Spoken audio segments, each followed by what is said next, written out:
Praise the lord. ఈరోజు దేవుని వాగ్దానం గలతీయులకు రాసిన పత్రిక 5వ అధ్యాయము 1వ వచనము.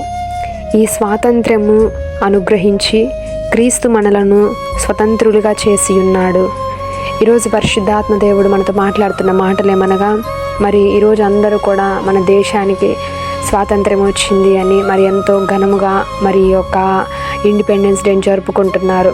ఇక్కడ దేవుని వాక్యంలో దేవుడు మనతో మాట్లాడుతున్నటువంటి వాక్యం ఏమనగా, మనము కూడా ఒకప్పుడు సాతాను యొక్క కాడి క్రింద బానిసల్లాగా చిక్కుబడిపోయి పాపానికి మనం బానిసలుగా ఉన్నప్పుడు యేసుక్రీస్తు ప్రభువారు మనల్ని ఆ యొక్క సంకెళ్ళ నుండి విడిపించడానికి, ఆ పాపపు యొక్క కాడి నుండి మనలను కూడా విడిపించి మనలను కూడా స్వతంత్రులుగా చేయడానికి ఆయన సిలువలో తన రక్తమును చిందించి తన ప్రాణమును మనందరి కొరకు కూడా అర్పించి ఉన్నాడు. కాబట్టి పాపము నుండి సంపూర్ణంగా మనలను స్వతంత్రులుగా ఆయన చేసి ఉన్నాడు. ఈరోజు ఈ వాగ్దానాన్ని ప్రతి ఒక్కరూ కూడా జ్ఞాపకం చేసుకోవాలి.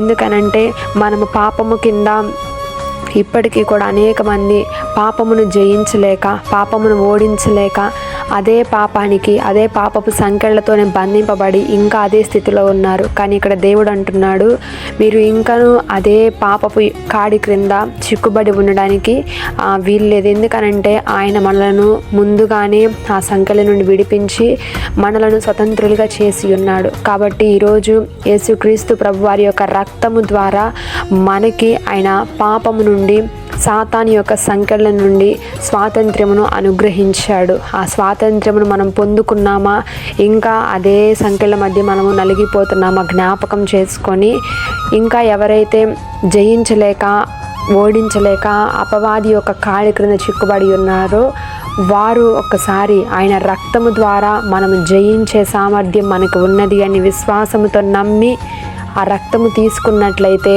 ప్రతి పాపమును కూడా మనం జయించి స్వతంత్రులుగా చేయబడతాము. అట్టి స్వాతంత్ర్యము ఈరోజు మనందరము యేసు నామములో పొందుకొందుము గాక. ఆమేన్.